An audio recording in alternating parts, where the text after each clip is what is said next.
Hello अस्सलाम वालेकुम students. तो आज हम हाजिर हैं आपके साथ मास फिट एंड डेंसिटी के पेपर 2 के क्वेश्चंस के साथ। मास फिट एंड डेंसिटी के पेपर 2 के क्वेश्चन जो है हमने ज़्यादा डिस्कस नहीं किए थे, तो हमने सोचा कि क्यों ना आप लोगों के साथ क्लास में वीडियो की सूरत में डिस्कस कर लिए जाएँ। तो हम क्वेश्चन नंबर 1 से स्टार्ट करते हैं। अब क्वेश्चन बोलता है student wishes to find the density of a stone. अच्छा, it's on the page number 90। ठीक है, पेज नंबर 90 खोल लेना, बुकलेट 1 का, पास्ट पेपर्स की booklet 1, page number 90। A student wishes to find the density of a stone. ठीक है, density निकालनी है। डेंसिटी आपको पता है क्या बराबर होती है, मास अपॉन वॉल्यूम के बराबर होती है। Uses a measuring cylinder and spring balance with a scale marked in Newton's. ये एक स्केल है, न्यूटन में मार्क हुआ हुआ है। The measuring cylinder, the spring balance and the stone are shown in figure 1.1। अच्छा, मैं एक चीज़ बताता चलूँ, जो स्प्रिंग बैलेंस होता है ना, वो वेट को मेजर करता है। ठीक है, describe how student uses the spring balance to find the mass of a stone.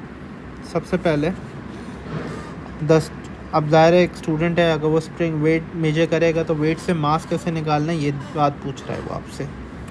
तो आप इसको इस तरह से मेजर बता सकते हो, the student must hang stone on spring balance. Spring balance में जो है वो क्या करेगा,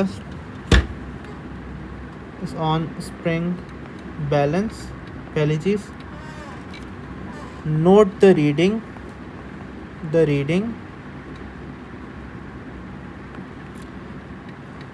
then divide it by 10 Newton per kg to find the value of mass। सही है, क्योंकि भाई देखो वेट जो है ना, वेट बराबर होता है मास टाइम्स ग्रेविटी के। ठीक है, तो अगर आपने मास निकालना है तो होगा वेट अपॉन ग्रेविटी। और अगर तुम लोग चाहो तो ये फॉर्मूला भी लिख दो, that mass is equal to weight upon gravity. सही है भाई। Describe how student use the measuring cylinder to find the volume of stone. अब ये मैंने तुम्हें वाटर डिस्प्लेसमेंट मेथड पढ़ाया था, अगर तुम लोग को याद हो। मैं तुम लोग को दिखा भी देता हूँ एक दफ़ा, चैप्टर 1 से लिंक कर रही है ये चीज़ थोड़ी सी। ये रहा वाटर डिस्प्लेसमेंट मेथड, ये रहा। तो ये तरीका बताया था आपको कि पहले आपने एक मेजरिंग सिलेंडर लेना है, उसके अंदर कुछ पानी भरना है आपने।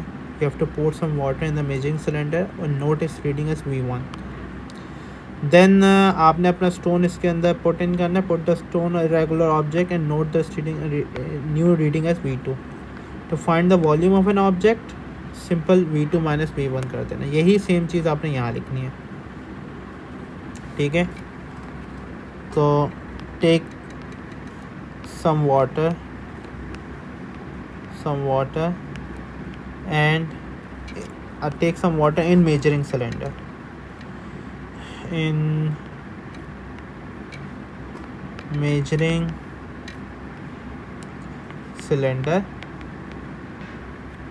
and note its reading as V1। फिर मैं देखो ये नहीं बोलूँगा ड्रॉप, मैं बोलूँगा lower down the stone and measure, lower down the stone। कहाँ पे लोअर डाउन करना है,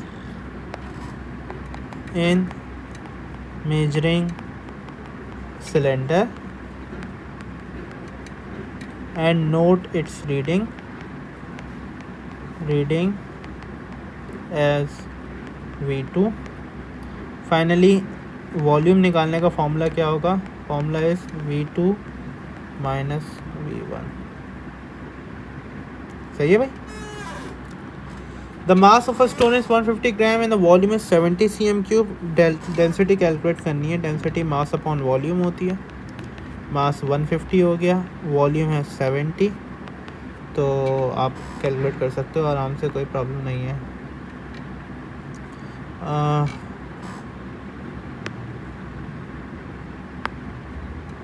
भी आई गेस ये पता नहीं चलेगा नहीं चलेगा क्योंकि डाउनलोड नहीं हुआ ना। तो खैर जो भी आंसर आए आप इसको यहाँ पे लिख लीजिएगा।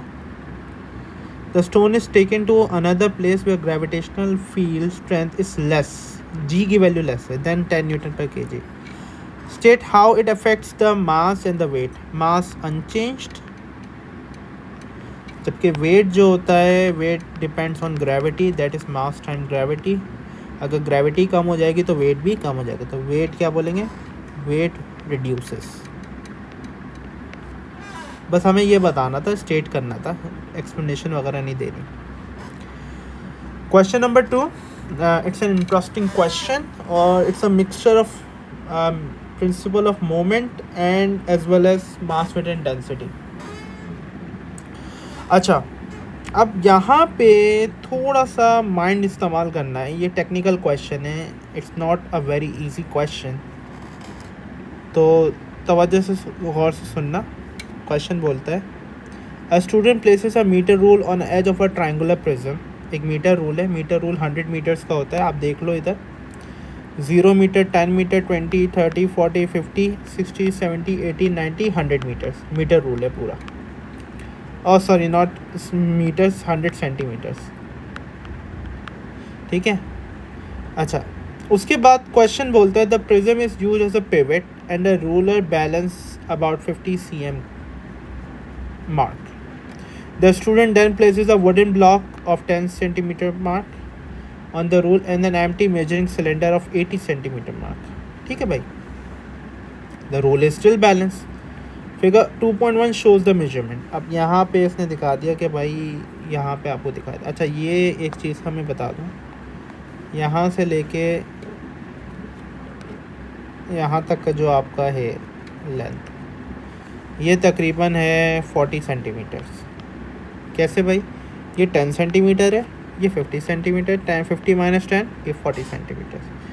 यहाँ से लेके यहाँ तक की अगर बात करें तो ये 80 सेंटीमीटर है, ये 50 सेंटीमीटर है, तो 50 माइनस 80 30 सेंटीमीटर, तो ये 30 सेंटीमीटर की लेंथ है।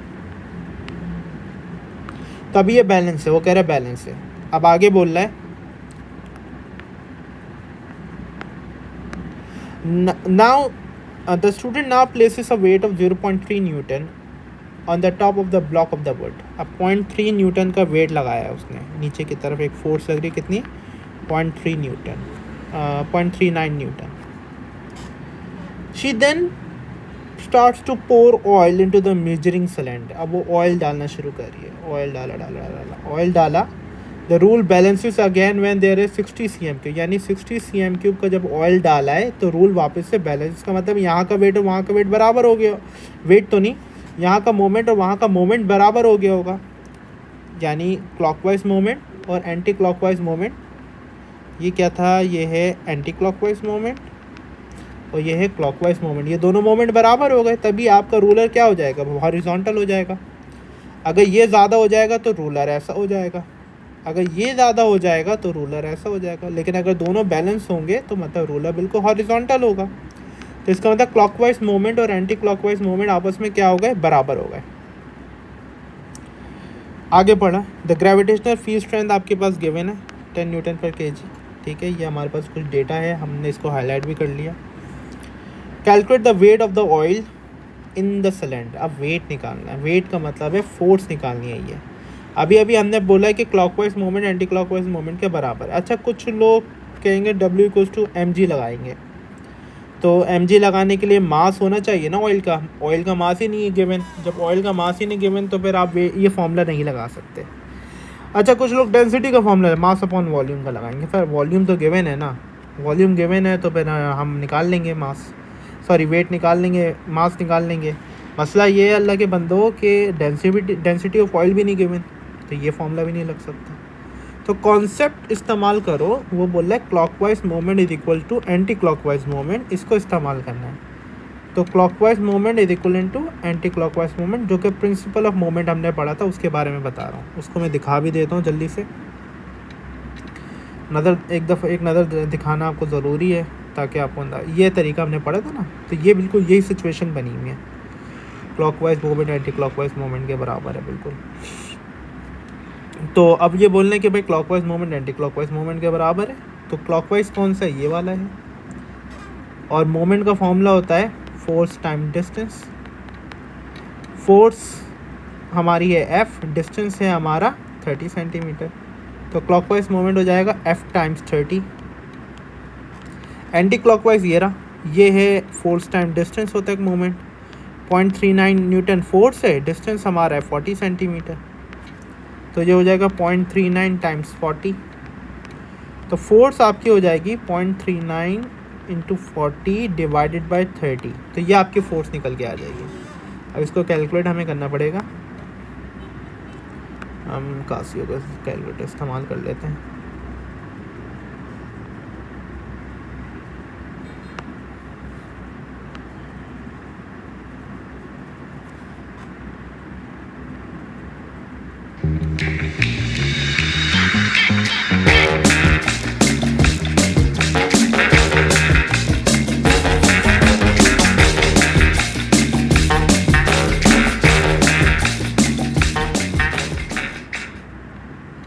सही है, तो हम इसको क्लोज़ करते हैं। बड़ी माजरत, ये फ्री की चीज़ों में ये चीज़ें होती रहती हैं। 0.39 multiply by 40 divided by 30, answer आ जाएगा आपके पास 0.52 न्यूटन। तो 0.52 न्यूटन फोर्स अवेलेबल है। अब मास निकालना है, तो वेट बराबर होता है मास टाइम्स ग्रेविटी, तो मास बराबर होगा वेट अपॉन ग्रेविटी। वेट है 0.52 न्यूटन, ग्रेविटी आप लोगे 10, तो ये हो जाएगा 0.052 kg। ठीक है भाई। डेंसिटी मास अपॉन वॉल्यूम, मास 0.052 kg। वॉल्यूम अभी आपको बताया इन लोगों ने कि 60 cm क्यूब वॉल्यूम इस्तेमाल किया, तो 60, तो अब हम करेंगे 0.052 डिवाइड बाय 60, आंसर आ जाएगा 8.67 इंटू 10⁻⁻⁴ kg पर cm क्यूब आपका आंसर आएगा। ठीक है, ये इस तरीके से आपने करना है।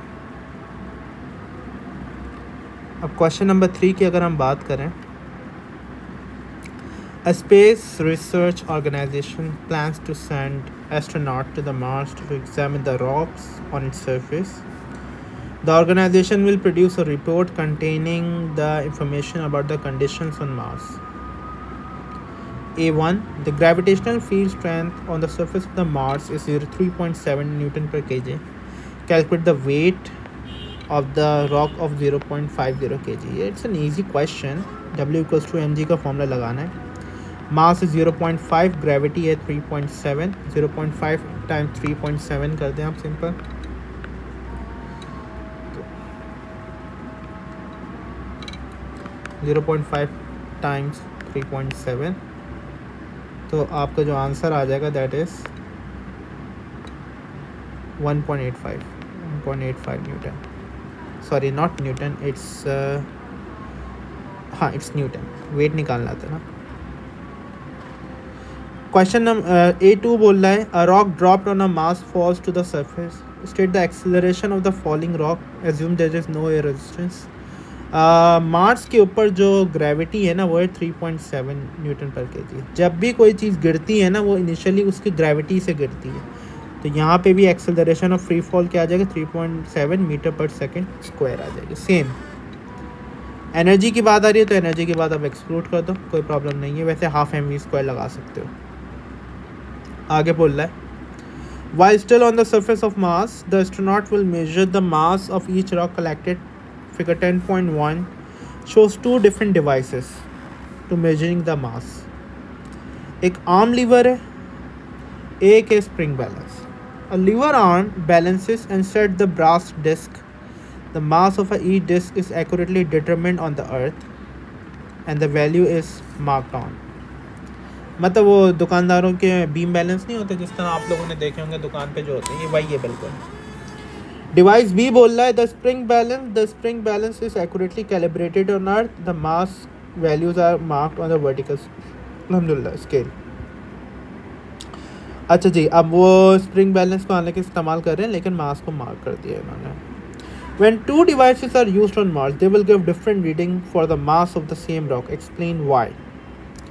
That's because यहाँ पे ये जो कैलिब्रेट किया गया ना, उसमें ग्रेविटी थी 9.8 मीटर पर सेकेंड स्क्वायर, अर्थ के ऊपर कैलिब्रेट किया उसे, जबकि मार्स पे जो है वो इन्होंने कितनी बताई है, 3.7 बताई है। तो ये कैलिब्रेशन जो है, कैलिब्रेशन का मतलब ये होता है कि चीज़ों को एडजस्ट करना, ठीक है। तो ये कैलिब्रेशन गलत हो गई फिर आपकी, ये भी कैलिब्रेशन गलत हो गई तो ऑफ कोर्स रीडिंग गलत आएगी। तो आप इसको सिंपली इस तरह से एक्सप्लेन करोगे कि basically the second one, the device B is calibrated according to the gravity of Earth, while the gravity of Mars is different from the gravity of Earth. That's the reason the reading for the device B is different. ठीक है, ये explain करना है आपने। While device A will give the accurate result, अच्छा ये खैर हमें ये नहीं बताना है, हमें सेकंड वाला बताना है। State which device will give the correct reading. Device A will give the accurate result because mass is independent of the gravity and it's using the basically beam balance to measure the mass that is easily or accurately calibrated on Earth. मास कहीं भी जाओगे change नहीं होता, जबकि wait change हो जाता है। तो जो ये डिवाइस स्प्रिंग बैलेंस ना नॉर्मली वेट को मेजर करने के लिए इस्तेमाल होती है, मास को मेजर करने के लिए इस्तेमाल थोड़ी ना होती है। तो अगर इसको आपने कैलिब्रेट कर भी दिया है फिर भी फ़ायदा नहीं है, गलती हो जाएगी आपसे। बहरहाल the astronaut will also determine the density of each rock. Apart from the mass of the rock, state what other information is needed in order to measure the accurate density. यार वॉल्यूम, सिंपल वॉल्यूम चाहिए हमें, density mass upon volume होती है ना।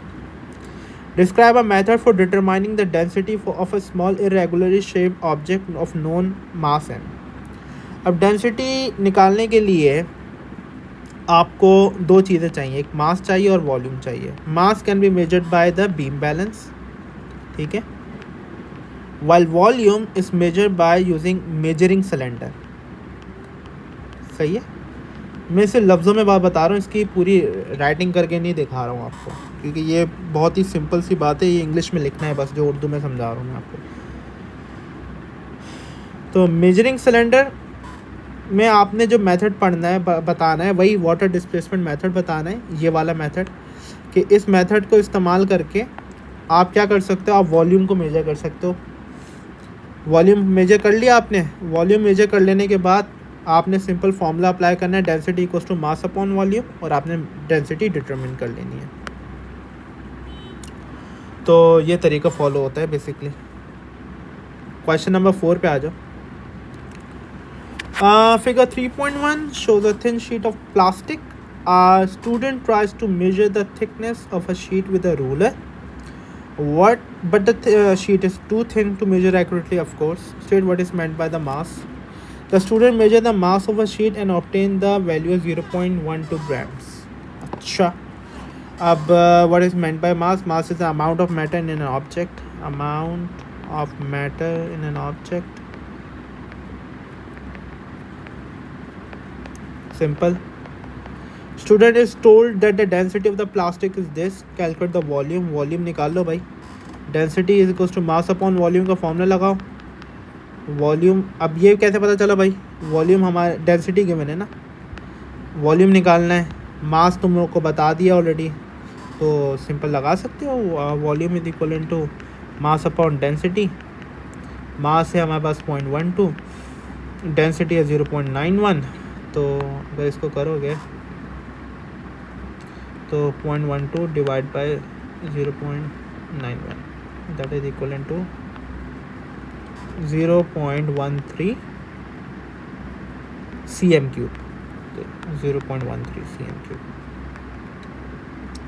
अब वो बोले thickness निकालो भाई, वॉल्यूम आ गया ना तुम्हारे पास। अब शीट आपको पता है कि उसकी शीट की लेंथ दे दी इन्होंने 3 सेंटीमीटर, शीट की विड्थ दे दी 2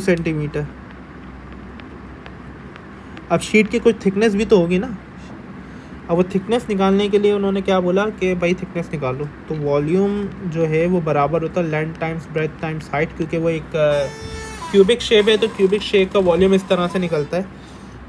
0.13 लेंथ 3 है, विथ 2 है, थिकनेस h निकाल लें। 0.13 डिवाइड बाई 3 टाइम्स 2, तो 0.13 divide by 3 times 2, that is equivalent to 0.0217 centimetre. तो 0.0217 सेंटीमीटर ये आपकी थिकनेस हो गई।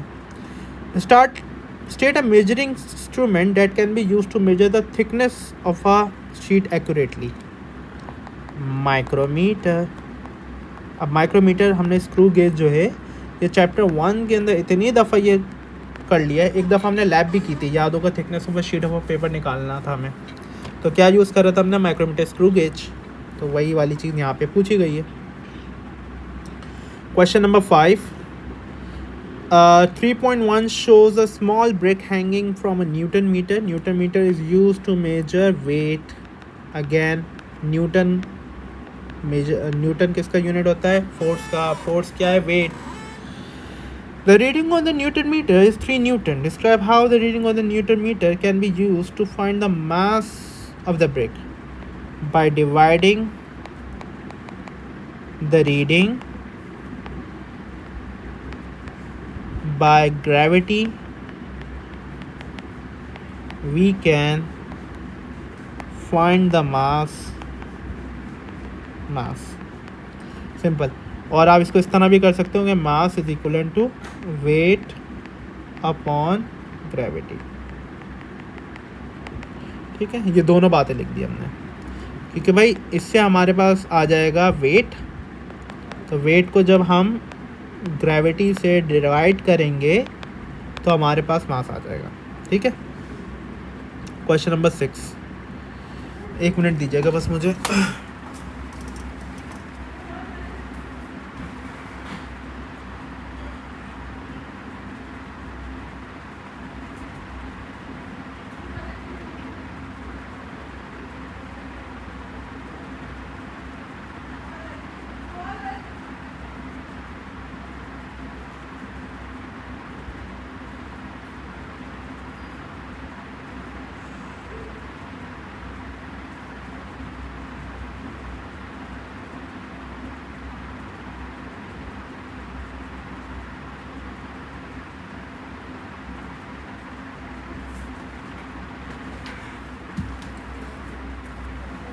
Sorry, so let's proceed.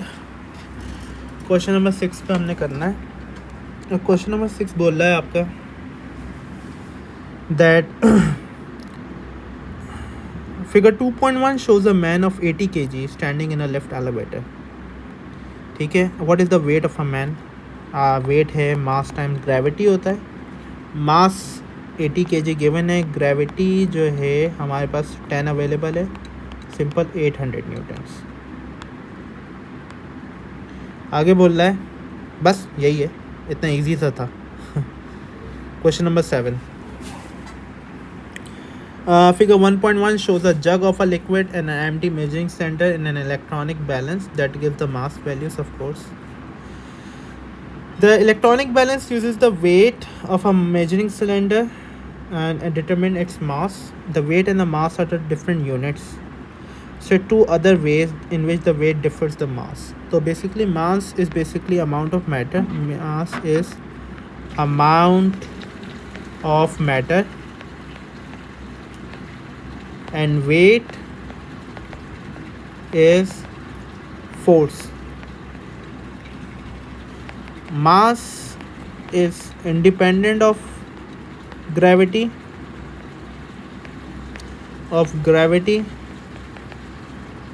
while weight depends on gravity.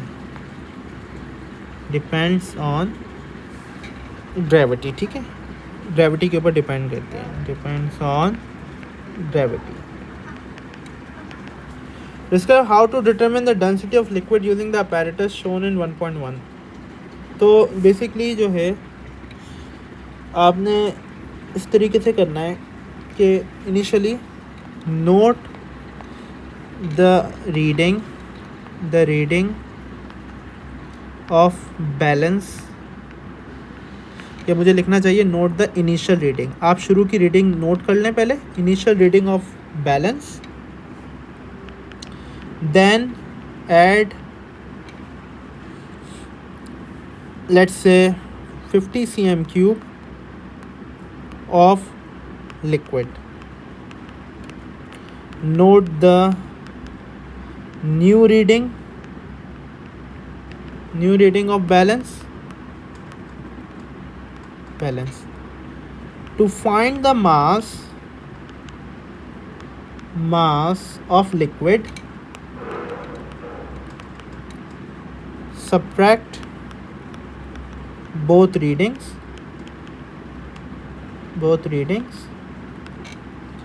and use formula density equals to mass upon volume to calculate to calculate density. मेरी writing थोड़ी सी गंदी सी हो रही है अभी अनफॉर्चुनेटली, तो इसके लिए माजरत।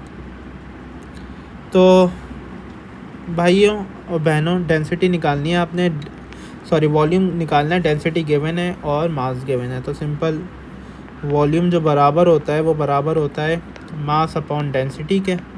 मास है आपके पास 0.65, डेंसिटी है 780, तो 0.65 अपॉन 780 आपका आंसर आ जाएगा 8.34 इंटू 10⁻⁴ मास का यूनिट है केजी, वॉल्यूम का यूनिट आएगा मीटर क्यूब। इस तरह बेटे यही चीज़ यहाँ पे रिपीट हो गई। प्लीज़ मैं इसको बार बार रिपीट नहीं करना चाहता, तो इसमें आप थोड़ा सा देख लीजिएगा, ठीक है। क्वेश्चन नंबर 9 मास और वेट के दरमियान का difference. Question number 10 how to determine the volume of irregular object, समझा चुका हूँ। डेंसिटी ऑफ एन आयरन निकालनी है आपने, मास upon volume, simple. The third object is made of copper, has the same volume, what is the mass.